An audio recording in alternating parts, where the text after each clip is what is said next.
So, um, since we're doing knives, I wanted to talk today about a knife I have that has a fascinating history, and both in its design and in how it came to me. And it's just a fun little piece. There's a lot that went into it. It's got a great history, so we're gonna talk about it. And the knife is a Fairbairn Sykes.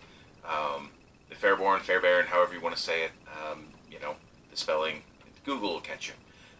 It was developed, the British, during World War II. It was used by their special services.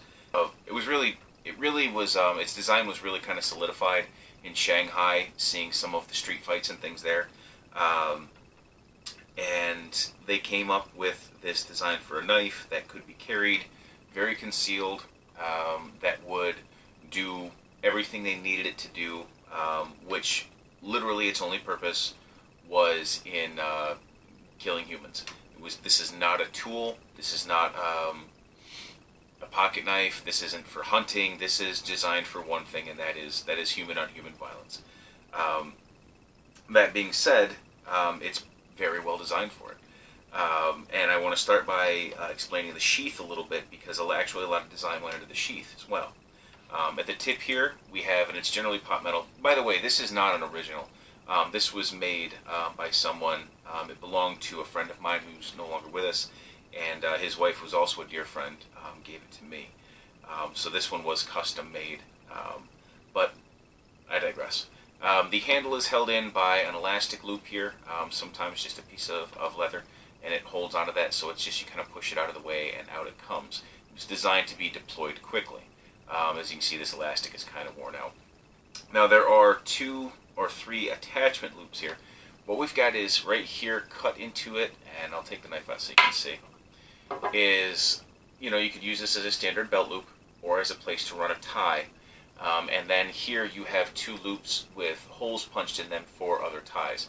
If you wanted to, say, sew this in the back pocket, as it was done at times, or secure it to your forearm, or in another concealable place, that would make it easier to conceal, and that's why all these little tabs are here, and that's why this is a very minimalist design and is very little to get in the way, because you want it to be able to deploy this quickly, so you just push that kind of brush that elastic out of the way, and you can deploy your knife. So let's talk a little bit about, like I said, here it is. So let's talk a little bit about the blade itself. So the blade was designed for penetration. That's what it does. Sure, you can still slash and cut with this. I mean, you could probably open a tin can with it, but once again, this was designed specifically for puncturing humans. That's what it was made for. It's what it did very well. The blade is not all that long. Once again, concealability was a high priority. Also, when it comes to puncturing, when it comes to stabbing, 3 to 4 inches, is generally enough. I mean, if you think about how, this is probably 6 inches. I haven't measured it. That's going to go through, and if you don't hit an obstruction, it's going into all the soft tissues. And they were specifically trained at that time on what areas to target for the quickest and best results. So you see the profile is very thin. There is a slight hollow grind to it, nothing too bad. They didn't make the point too sharp that it would snap, but not too round that it would give you more of a cutting. Later on in years, the Fairbairn Applegate that came out had a more rounded tip to inflict a different type of damage. But what they found was this severe tip was what was needed to go through, say, trench coats, heavy clothing, and still achieve maximum damage. The crossguard is still made fairly small, but it still gives you a good grip. As you can see, I'm still holding it quite well, but you didn't want anything too large, because then it would be bulky and inconcealable. And in the other underhand grip, it's not as good, but once again, place the thumb over the pommel and you've got a good solid strike. The originals were made with a wasted handle in between, and they definitely wouldn't be made with shiny brass, because it's shiny, and shiny is odd, and if you're odd, you attract fire. But as you can see, this one was made with a nice piece of bone and some brass and carved in it. It's kind of difficult to see.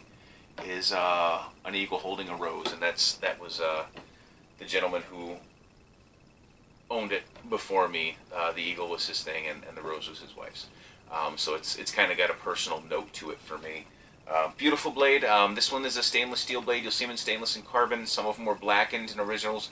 Originals can go for as much as you can think, especially if they have provenance. These reproductions are fairly nice.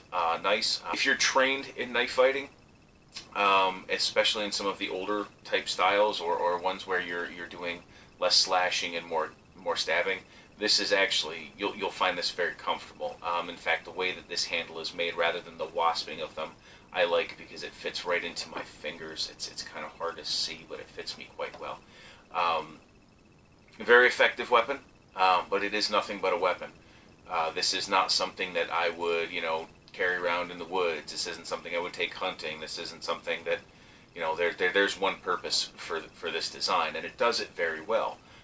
If you see one around for an affordable price, especially if you can get a nice high carbon blade rather than the stainless that this one is, it's a nice collectible. I mean, it makes a nice letter opener. It's got a fascinating history behind it. Like I said, it was developed in, they started developing in Shanghai, and it was used by all of those special forces British guys. It's a great history to it. I would really recommend that if you're, someone who's into that kind of stuff, maybe get one, maybe not. I try not to recommend that people buy something that can only be used as a weapon, but then again, I do firearms, so hey. But it's a fun little one, and if you train with it, you'll find that it's very efficient. So if you own one, or if you've got any questions, or if I missed anything, please go ahead and leave it in the comments. I'd love to hear from you about it. And like I said, this is just this is a piece that's got some special personal history to me, and also I love the actual historical history of this design and how it was used. So, as usual, thanks for listening, and we'll talk to you next time.